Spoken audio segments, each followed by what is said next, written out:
అవునులా. ఓ ఇల్లు కట్టాలంటే ఎంత స్పీడ్‌గా కట్టినా మినిమం 3, 4 నెలలు పడతది.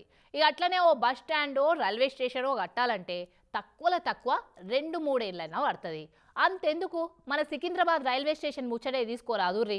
స్టేషన్‌ను మార్చి మాడిఫై చేస్తందుకు 2, 3 ఏళ్ల సంధి తనలాడుతున్నారు. అయితే జపాన్ దేశంలా ఓ రైల్వే స్టేషన్‌లా ఎంత దప్పున కట్టిర్రో ఎరకనేనా? ఏళ్ళు కాదు, నెలలు కాదు, రోజులు కాదు, గంటలు. 6 గంటలల్లా కట్టిరట. ఆగో 6 గంటలల్లా రైల్వే స్టేషన్ కట్టుడేంది అని పరేషాన్ అవుతుర్రా ఏంది? ఎట్లా కట్టిరో చూడురి. 6 గంటలలో రైల్వే స్టేషన్ కట్టుడంటే మామూలుగా కడితే కాని పనే. కానీ ఇట్లా ఇగో 3D పద్ధతిలో కడితే అది సాధ్యమే. జపాన్ దేశం ఆరిడా సిటీలా 3D ప్రింటింగ్ టెక్నాలజీ తోటి 6 గంటలలో కట్టి పడేసిర్రు. సెరెండిక్స్ అనే ఓ కన్స్ట్రక్షన్ కంపెనీలు కట్టిన హట్సుషీమా రైల్వే స్టేషన్ ఇది. రాత్రి ఆఖరి బండి ఓంగన పని చాలు చేసి తెల్లారంగా మొదటి బండి స్టేషన్లో ఆగేటాలకు కొత్త స్టేషన్ తయారై ఉందట. దునియా మొత్తంలో ఇదే మొట్టమొదటి 3D ప్రింటెడ్ టెక్నాలజీతో కట్టిన రైల్వే స్టేషన్ అని రికార్డు కొట్టింది. ఈ అంతకుముందే ఫ్యాక్టరీలో ప్రింటింగ్ చేసి పెట్టిన ఇడి భాగాలను పట్టుకొచ్చి పెద్ద క్రేన్ తోటి వేర్చిపెట్టి ఫిట్టింగ్ చేసి పని పూర్తి చేసిరట.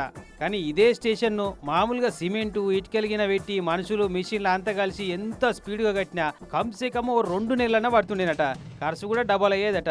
కానీ 6 గంటల పని పూర్తి చేసుడే గాక సగం పైసలు మిగిలినాయట ఈ 3D ప్రింటెడ్ టెక్నాలజీ చేయబట్టి.